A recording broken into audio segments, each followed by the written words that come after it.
오픈 교육 채널.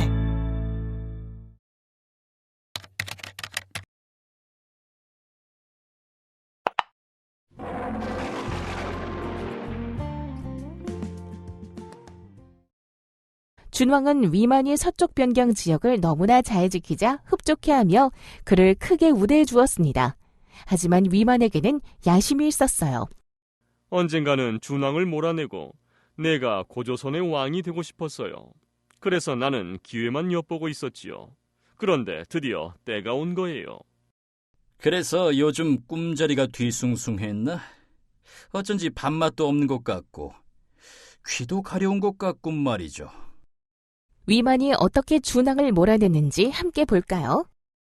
기원전 194년 나는 준왕에게 사람을 보내어 한나라 군대가 무리를 지어 쳐들어오니 내가 왕을 호위하겠다고 거짓 보고를 한 후에 군사를 몰고 준왕이 살고 있는 왕검성으로 왔어요.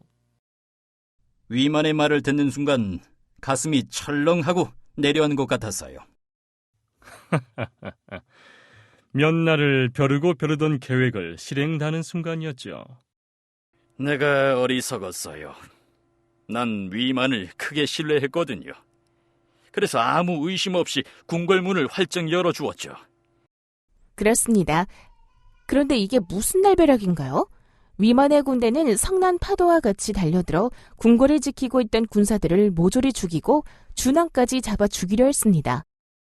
우리 군대는 파죽지세로 밀고 들어갔죠. 우리를 막을 사람은 아무도 없었어요. 드디어 왕검성은 내 차지가 된 거죠.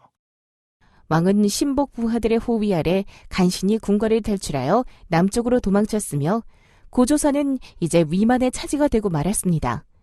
이로써 기원전 2333년에 탄생하여 2000여 넘게 유지되어 온 단군조선은 막을 내리고 위만과 그의 후손들이 다스리는 위만조선으로 역사의 물줄기를 넘겨야 했습니다. 내가 위만 자네를 너무 믿었구만 그래. 내가 너무 어리석었어. 너무 자책하지는 마세요. 나는 역사의 흐름에서 나 위만이 승리자가 되었다고 생각해요. 위만에 의해 새롭게 탄생한 위만조선은 한나라에 버금갈 정도로 크게 성장했습니다. 철제 무기와 농기구들을 자체 제작하여 생산력과 군사력을 확대했으며 한나라와 한반도 남부 지역의 부족 국가들 사이에서 중개 무역을 하면서 경제적으로도 크게 융성했습니다. 고조선의 이러한 발전에 한나라는 두려움을 느꼈습니다. 국경선을 맞대고 있는 나라가 세력을 확장하는 데 위협을 느끼지 않을 나라가 세상에 어디 있겠어요.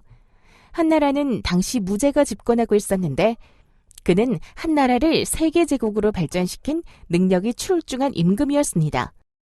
생각하기에 고조선의 용성은 한나라에게 위험천만한 일이었습니다. 고조선을 그대로 놔두고는 밤잠을 잘 수 없었죠.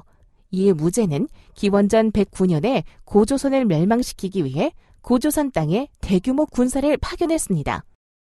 이 당시 고조선은 위만의 손자인 우거왕이 다스리고 있었는데 고조선 사람들은 굳게 뭉쳐서 약 1년 동안 한나라의 막강한 군대를 잘 방어했습니다. 그런데 말이에요. 문제는 고조선 내부에 있었다는 것입니다.